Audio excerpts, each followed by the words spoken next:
Olá, gente, professor Irã aqui na área para a gente começar mais um vídeo, mais uma aula aí de Química Nuclear. A aula de hoje, a gente vai falar primeiramente das aplicações, né, da Química Nuclear ou dos isótopos radioativos. Eu vou falar aqui para vocês de 3 aplicações rapidinhas aqui que estão relacionadas aqui com a química. É óbvio que a radioatividade tem várias aplicações, né, desde aplicações militares, como construção de bombas, artefatos militares aí, até a utilização de isótopos para a produção de energia, né? Energia elétrica através das usinas nucleares. Tudo isso que a gente já tinha falado em aulas anteriores aí sobre fusão e fissão nuclear, né? E aí as aplicações de hoje são aplicações mais específicas, tá? Eu escolhi algumas aqui para falar rapidinho para vocês, mais ligada para a gente com a química, né? Porque tem aplicações bem específicas na área da medicina, que infelizmente são interessantes, que felizmente são interessantes, mas infelizmente na nossa opinião não deu para abordar de maneira bem específica, tá? Então eu vou falar no final um slide aí sobre as principais aplicações na medicina nuclear. Para quem tiver mais interesse, depois pode buscar se aprofundar nesse conteúdo. Essa disciplina, ela por ser muito curta, ela é meio que uma porta de entrada, tá? Para mais descobertas de vocês, quem queira seguir pesquisando, tem mais curiosidade aí, também no futuro pode inclusive entrar em contato comigo para a gente conversar sobre algumas descobertas que vocês fizerem, ou irão fazer, na verdade, né? Então, por conta dela ser uma disciplina curta, a gente não consegue ver tudo, né? Tipo, a parte de acidentes nucleares a gente também não conseguiu ver, não vai conseguir ver, mas é uma parte que tem bastante material para ser pesquisado, tem séries, tem muita coisa em relação a isso. Então, vocês também têm essa capacidade, têm ferramentas para ir atrás, tá? Então, as aplicações que eu estou mostrando aqui são aquelas mais de interesse ali dentro da química, digamos assim, tá? Então, vamos lá. A principal aplicação dos isótopos aliás, a gente vai estudar a aplicação dos isótopos, né?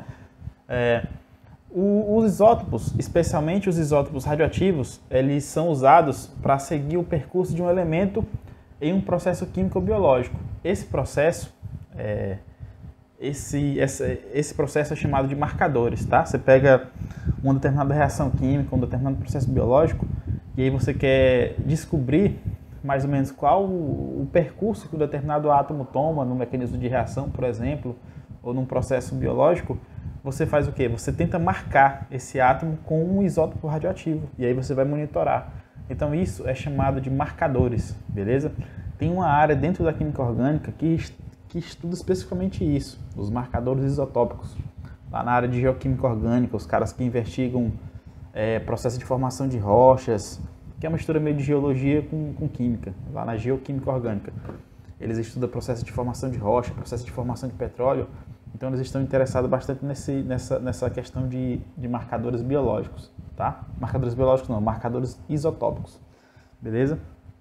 E aí eu trouxe um exemplozinho bem prático aqui pra gente, ó, que é a determinação estrutural do íon tiosulfato, tá? Esse íon tiosulfato, por muito tempo, ele era uma espécie de íon misterioso, tá? Eles entregavam bastante os químicos na época, porque não tinha certeza de qual era a estrutura desse íon, principalmente no que diz respeito à posição dos enxofres, porque o íon tiosulfato é esse daqui, ó, é o S2O3 2-.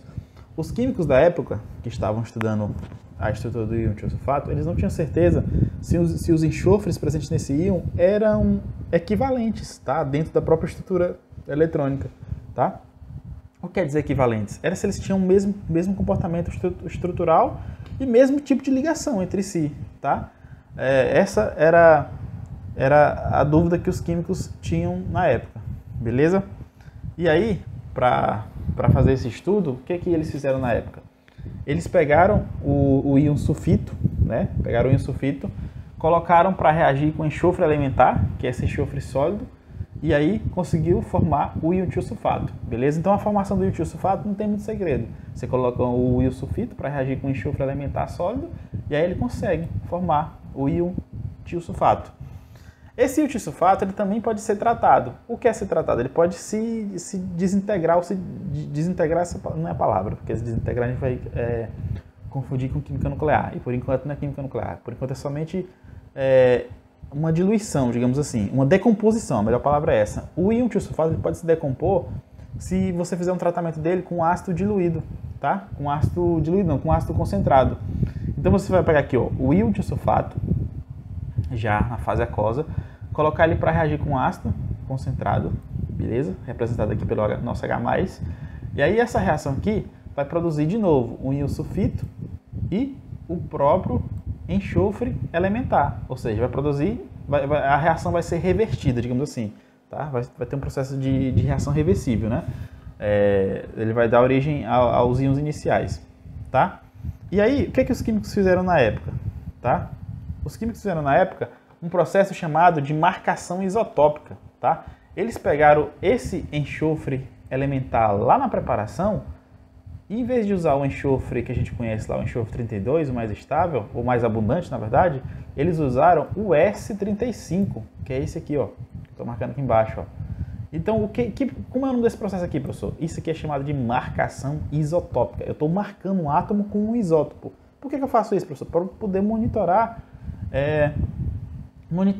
o comportamento desse átomo, tá? Então, aí surge também outra pergunta, professor, por que eles fizeram isso? Porque eles queriam estudar o comportamento que eu acabei de falar para vocês no início. Eles queriam estudar o comportamento dos átomos de enxofre presentes no tiosulfato. E daí, se eu marco um desses átomos de enxofre, eu vou poder ter alguns indícios desse processo de formação do tiosulfato. E aí, inicialmente, o que se esperava é que o tiosulfato ele apresentasse essa estrutura, tá? A expectativa era essa, que ele apresentasse essa estrutura, na qual os dois enxofres aqui, eles são equivalentes entre si, beleza? Eles são equivalentes entre si, tá? Só que aí, quando eles marcam o enxofre com o S35, marcação isotópica, e formam o tiosulfato, e logo em seguida, esse tiosulfato aqui que foi marcado isotopicamente, quando ele reage com o ácido, que ele vai formar o sulfito e o enxofre, eles descobriram uma coisa, eles descobriram que somente esse enxofre aqui, ó, ele era formado pelo S35, ou seja, somente ele que estava marcado isotopicamente, tá? Então o que acontece? Ó, somente ele estava marcado isotopicamente, ou seja, eu parti, ó, do S2O3 2-, ele estava marcado isotopicamente, porque ele reagiu com esse enxofre, aí ele estava aqui marcado, ó. Tá? Então esse também estava marcado, o S2O3. Só que quando ele sofreu a decomposição, eles perceberam que somente o enxofre precipitado aqui, o sólido, o enxofre elementar, somente ele era marcado com S35. E aí os químicos falaram, ó, tem uma coisa estranha, porque se a estrutura fosse igual a essa daqui da nossa expectativa, esses átomos de enxofre seriam iguais. Então a marcação isotópica, ela ia estar tanto no íon sulfito formado, quanto no enxofre elementar formado, no sólido. Já que o enxofre não tinha distinção de enxofres, então, ambos são iguais. E na verdade o que aconteceu não foi isso, somente o enxofre sólido, o que precipitou é que tinha marcação. Somente ele que tinha um enxofre radioativo, isótopo radioativo. E aí, sabe-se hoje em dia, através de estudos espectroscópicos, que na realidade a estrutura do tiosulfato é essa daqui, tá? Essa daqui de baixo que eu estou mostrando, na realidade é essa. E aí você percebe que a explicação para ter formado somente um enxofre radioativo, ela é bem viável. Por quê? Porque os enxofres aqui, ó, eles têm natureza diferente. Você percebe aqui, ó, o enxofre central, ele é um enxofre tetracoordenado, né, ligado com 3 átomos de oxigênio mais um átomo de enxofre, e você tem um enxofre terminal aqui. Então, possivelmente, o que aconteceu? Quando o íon tiosulfato é tratado com ácido, esse enxofre aqui que estava marcado, ó, ele que vai embora, tá? Ele sai.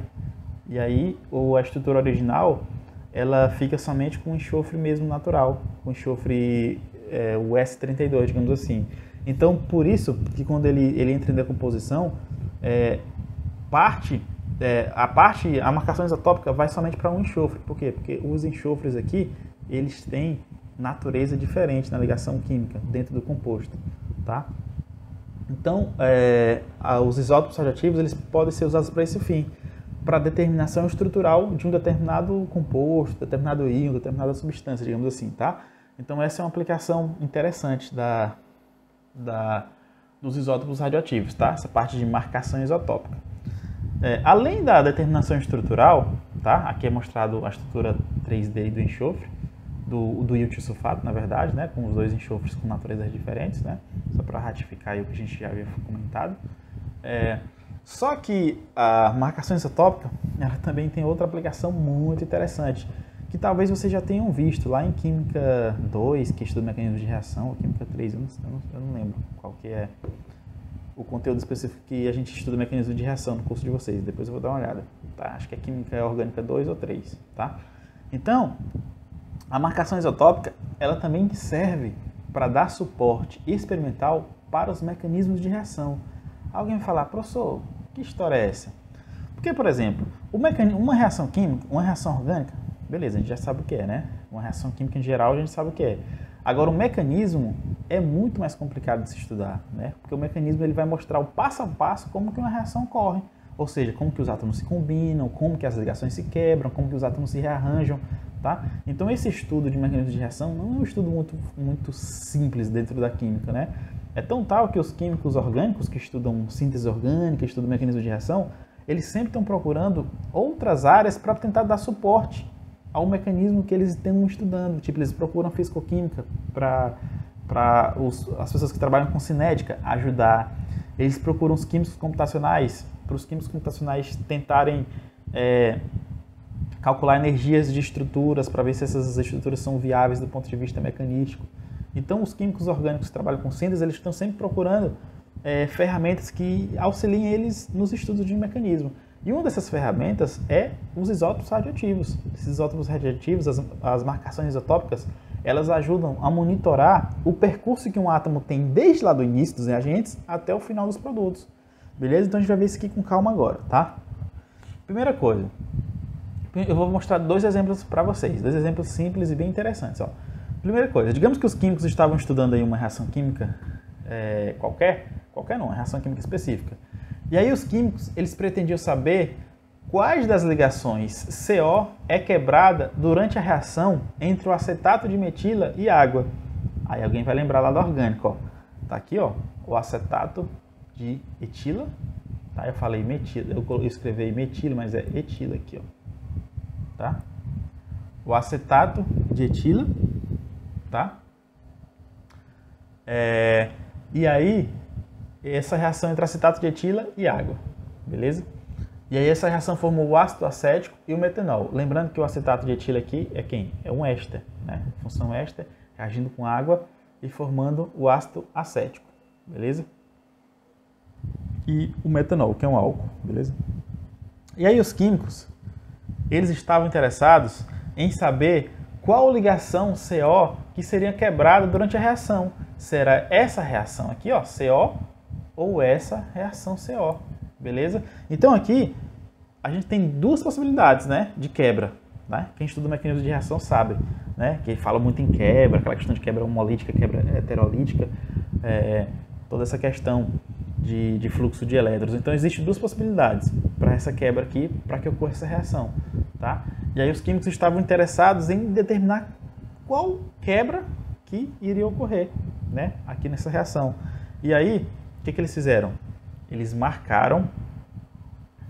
fizeram o quê? Eles marcaram a água com isótopo de oxigênio 18 e aí monitoraram o percurso que esse oxigênio 18 ia tomar dentro da reação. E aí ajudou a prever qual que era a quebra específica que iria ocorrer. Então vamos entender isso aqui com calma, beleza?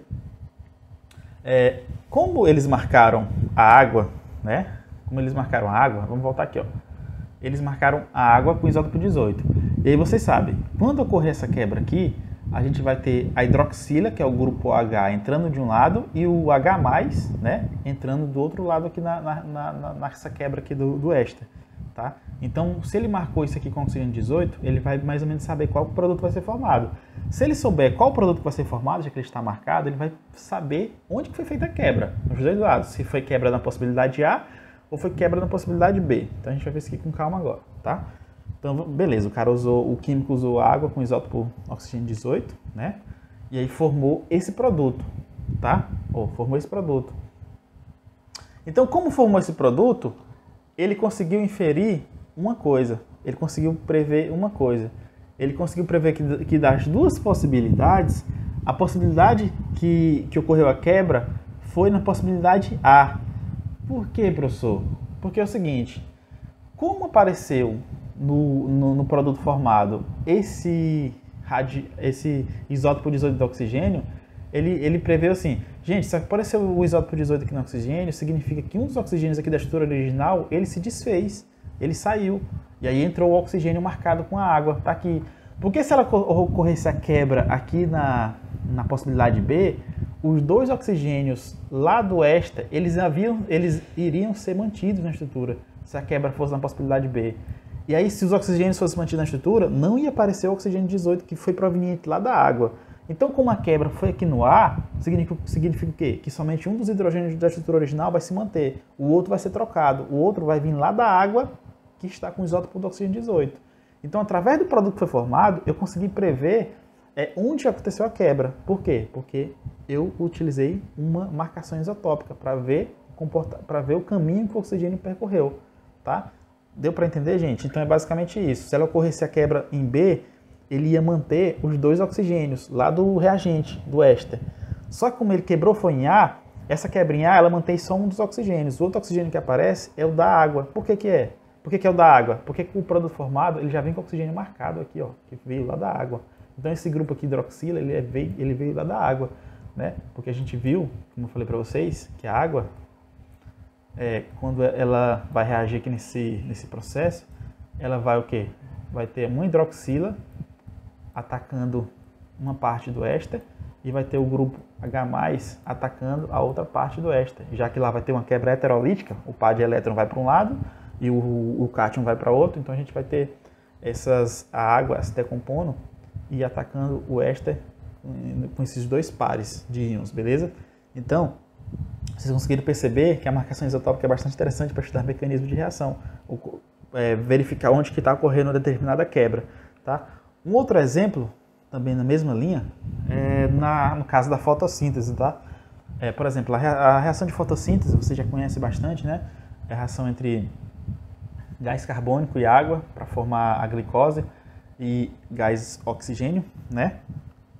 E aí, uma dúvida lá nos primórdios, quando os cientistas estavam estudando o processo de fotossíntese, eles tinham uma dúvida que era verificar o seguinte: eles queriam saber se o oxigênio formado ele era proveniente do gás carbônico lá do reagente ou era proveniente da água também lá do reagente. É tipo meio que, como é que fala, gente?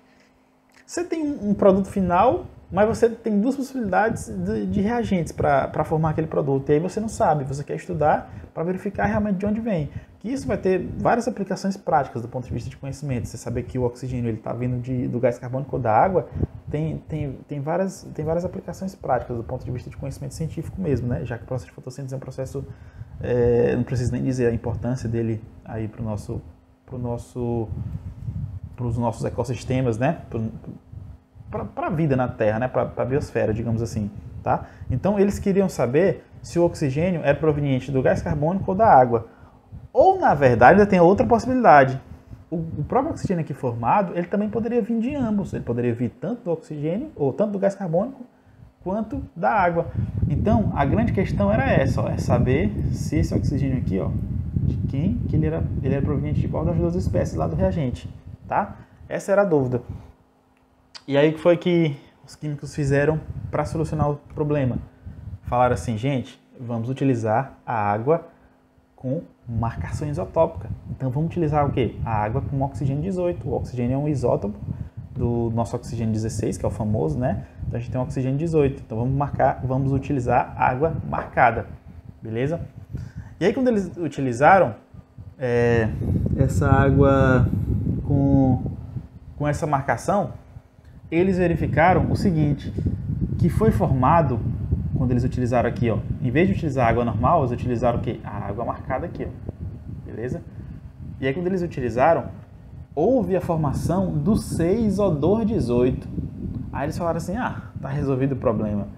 Se o oxigênio 18 está aqui na água, né, que eu utilizei com marcação isotópica, e houve formação do oxigênio do 6O218, então esse oxigênio aqui, ele veio de onde? Ele veio da água. Então é possível que no mecanismo original, sem a marcação isotópica, o oxigênio que foi formado no produto, ele vinha da água.